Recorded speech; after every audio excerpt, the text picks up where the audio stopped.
Most people believe power is expensive. They assume you need visible wealth before anyone takes you seriously. A luxury car, designer clothing, expensive watches, exclusive locations, these are the symbols people associate with authority. Because of this belief, many individuals unconsciously disqualify themselves from influence simply because they are not financially wealthy yet. But if power truly depended on money, no unknown founder would ever command investors. No junior employee would ever influence executives. No broke but disciplined individual would ever dominate a room full of wealthier people. And yet we see it happen constantly. The reason is simple. People do not respond to your bank account. They respond to psychological signals.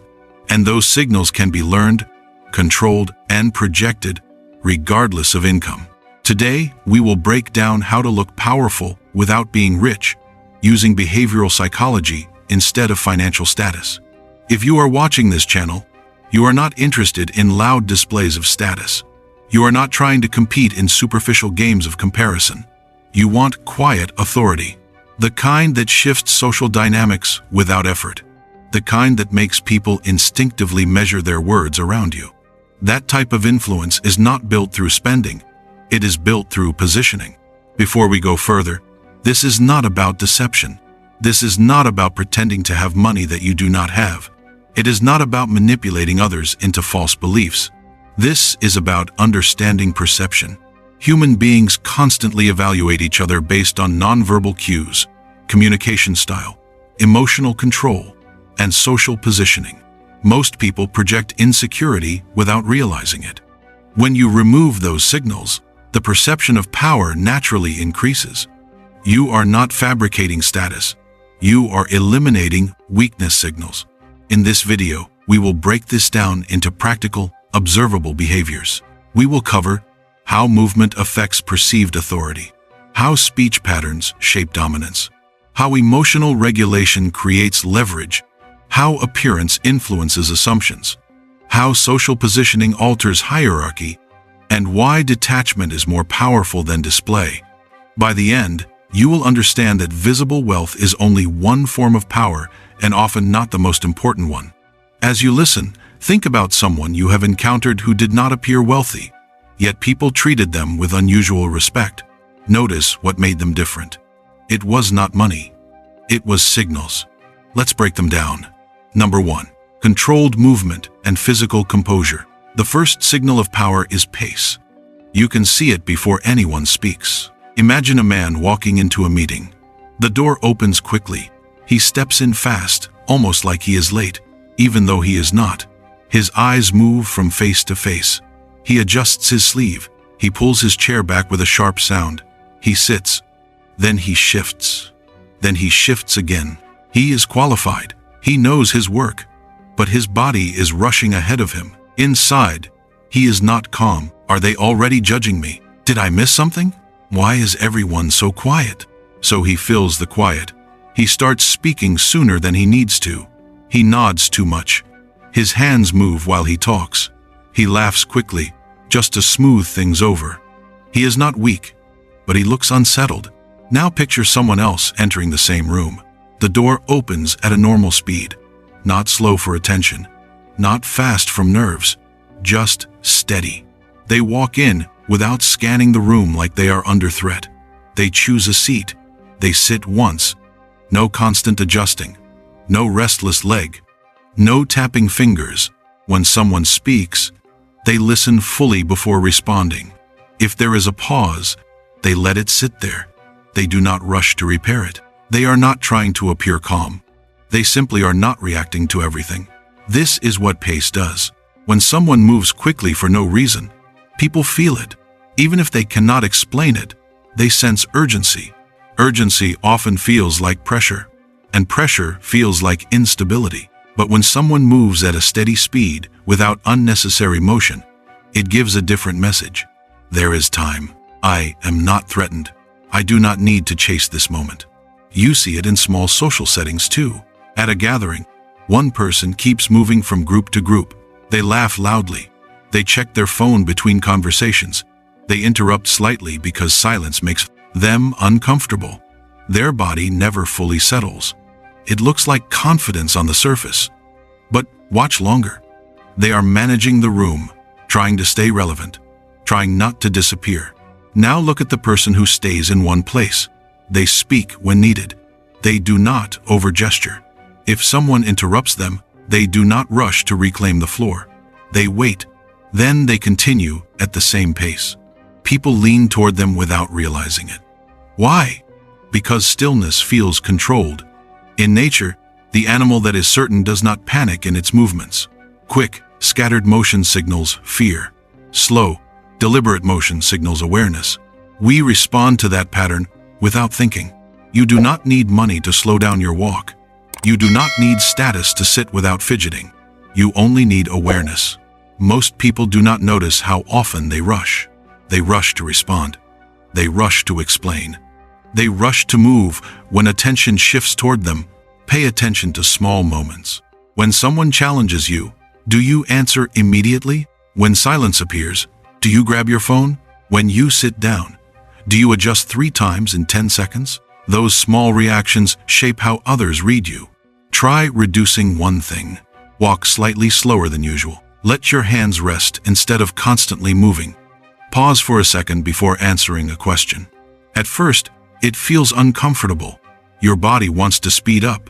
It feels like something is wrong, like you are falling behind. But nothing bad happens. The room does not collapse. The conversation does not disappear.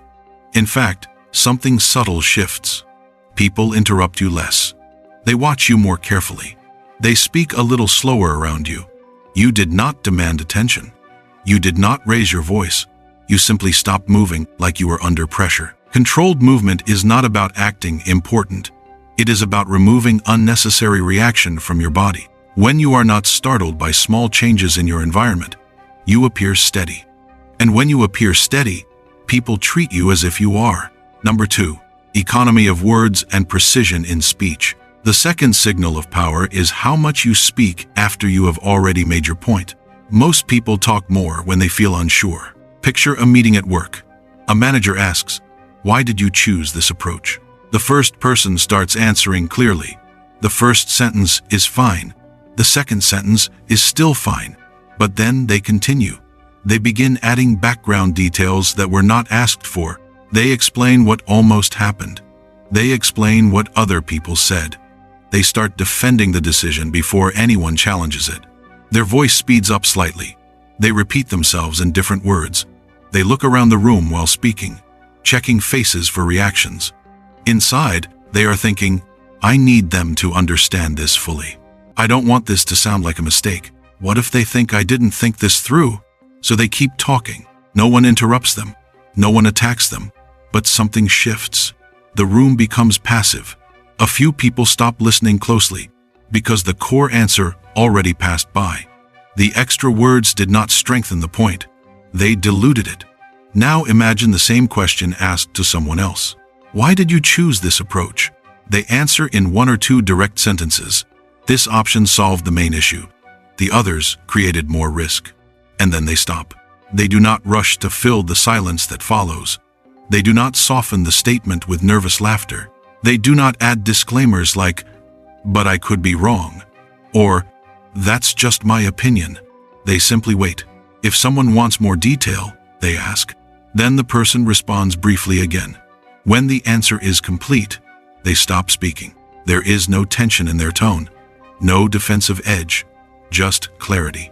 The difference is not intelligence, it is pressure. People who feel pressure often speak to protect themselves. They try to manage how they are being seen. They try to close every possible misunderstanding before it happens. But when someone feels steady, they do not chase reassurance with words. They trust that what they said is enough. You can see this in simple social moments too. A friend asks, "Are you upset?" One person says, "No, not really. I just had a long day and maybe I seemed quiet, but I'm fine, I promise." Another person says, "I'm tired, that's all." The second response is not harsh. It is clean. Or imagine someone being corrected. One employee responds with a long explanation about timing, confusion, and other people's roles. They speak quickly. They want to make sure they are not blamed too heavily. Another employee says, Understood. I'll fix it. No drama, no story. The second person does not feel smaller for saying less. When someone speaks excessively, listeners often feel slightly overwhelmed, not because the words are wrong, but because there are too many of them. The value of each sentence drops. Important points get lost in the extra detail. When someone speaks with restraint, each sentence stands alone. It feels intentional. It feels considered. Authority often shows up as compression, the ability to say what needs to be said in fewer words, not vague, not mysterious, just precise. This does not mean being cold or distant. It does not mean refusing to explain when explanation is needed.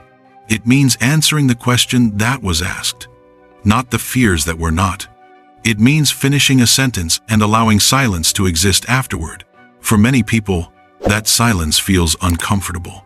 Their body wants to jump back in and add one more sentence, just in case, just to smooth it over. But when you let the silence stay, something changes. People pay closer attention.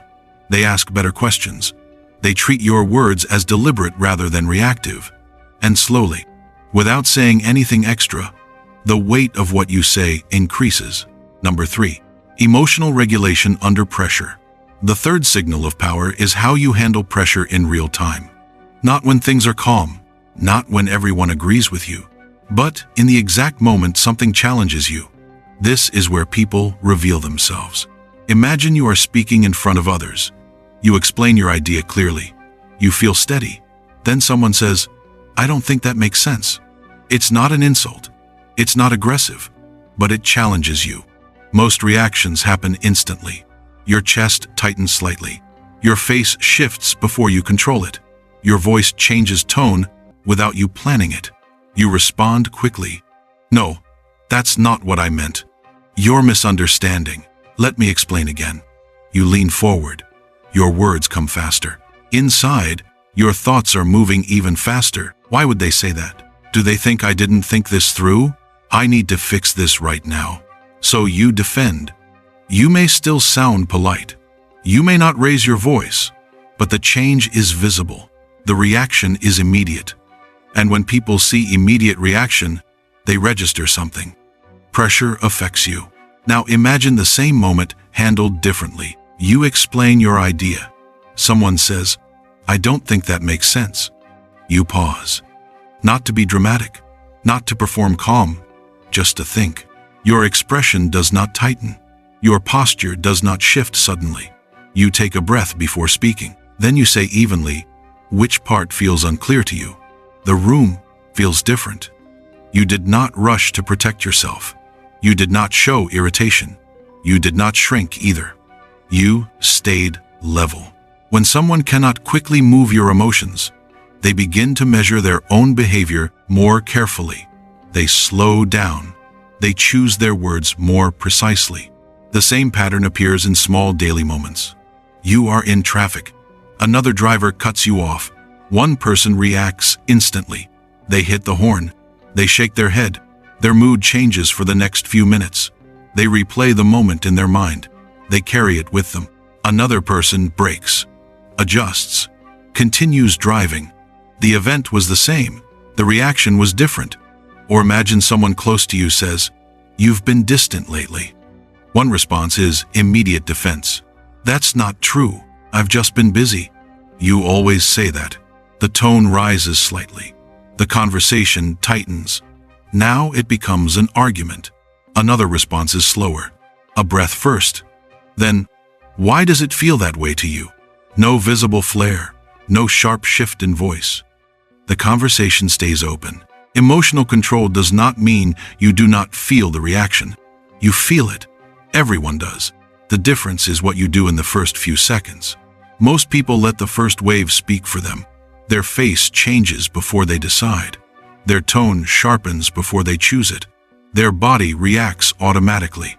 And automatic reactions are easy to read.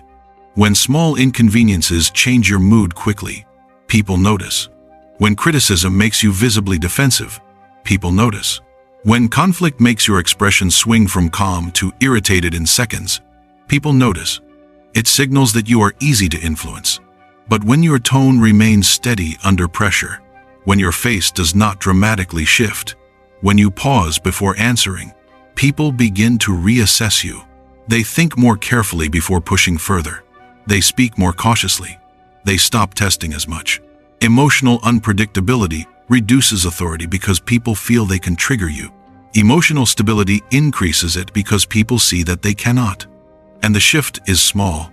It is a pause, a steady tone, a controlled expression. Nothing dramatic. But in moments of pressure, that quiet control changes how you are seen. Number 4. Strategic simplicity in appearance.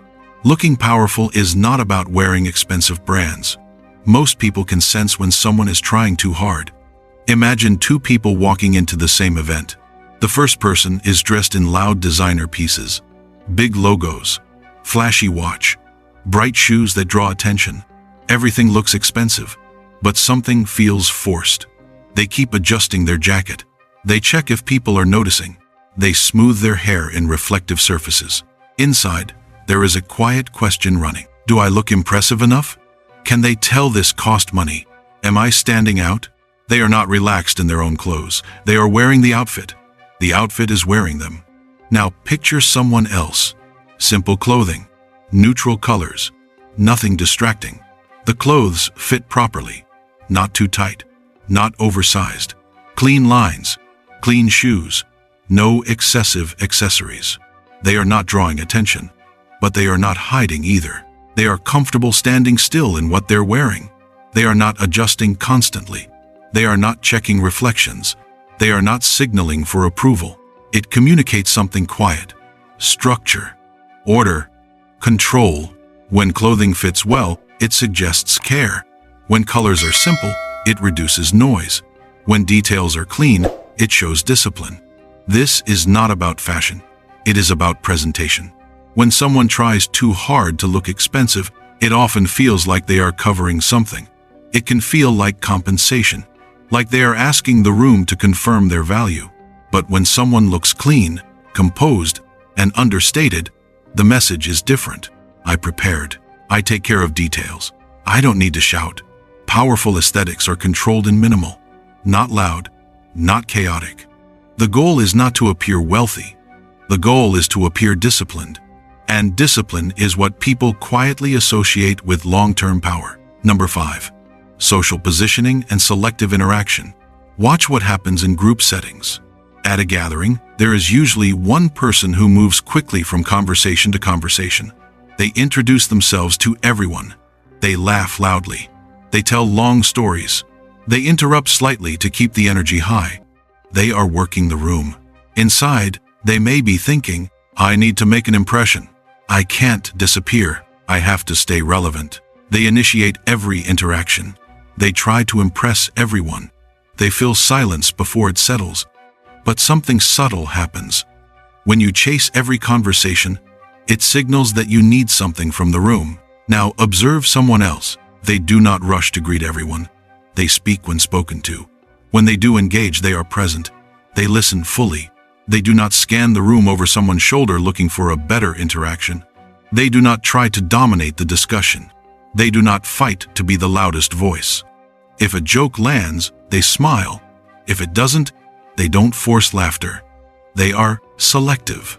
They choose when to engage. In group conversations, they often speak less. But when they do speak, people listen. Not because they are louder, but because they are not competing. When you are comfortable not being the center of attention, it sends a message. I am fine without the spotlight. I am not here to prove myself.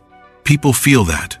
And when someone looks like they have nothing to prove, others begin to project value onto them.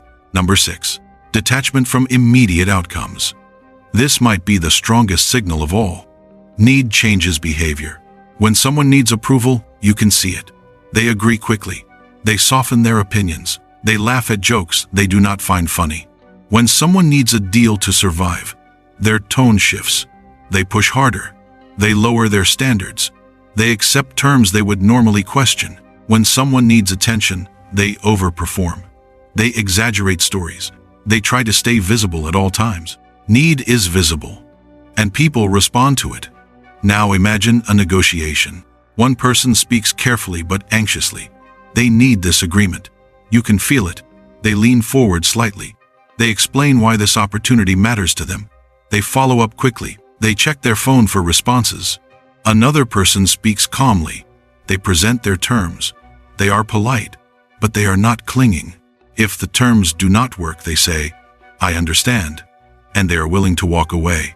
There is no dramatic reaction, no visible disappointment, no scrambling. They have alternatives, or at least, they behave as though they do. Detachment suggests options. Options change dynamics.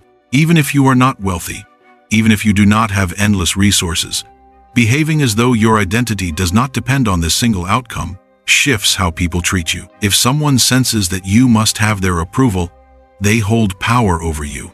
If someone senses that you can walk away without emotional collapse, they become more careful. People treat you based on how much you appear to need them. When visible need decreases, perceived power rises, not because you said anything dramatic, but because you did not cling. And in social dynamics, the person who can leave calmly often holds more weight than the one who needs to stay. For the next 7 days, apply this consciously. Slow your physical movements. Reduce unnecessary speech. Pause before responding emotionally. Dress with intention and simplicity. Avoid explaining yourself unless required. Detach from minor outcomes. Observe how people respond. Power is behavioral long before it is financial. Here is the deeper reality. Money amplifies existing traits. If you lack composure, wealth will not create it. If you lack discipline, luxury will not disguise it. If you lack internal authority, expensive symbols will look performative. Real power begins internally. When money eventually arrives, it only magnifies what you have already built. If you value psychological strategy, controlled dominance, and understanding power beyond surface-level status, subscribe to The Less You Look. Because true authority is not loud. It is calculated. It is disciplined.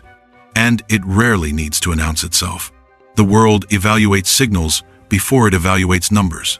Before anyone knows your income, they assess your posture, your tone, your reactions, your pace, and your presence. Wealth can buy visibility, but behavior builds power. And the individual who masters perception does not need to prove prosperity. They embody control.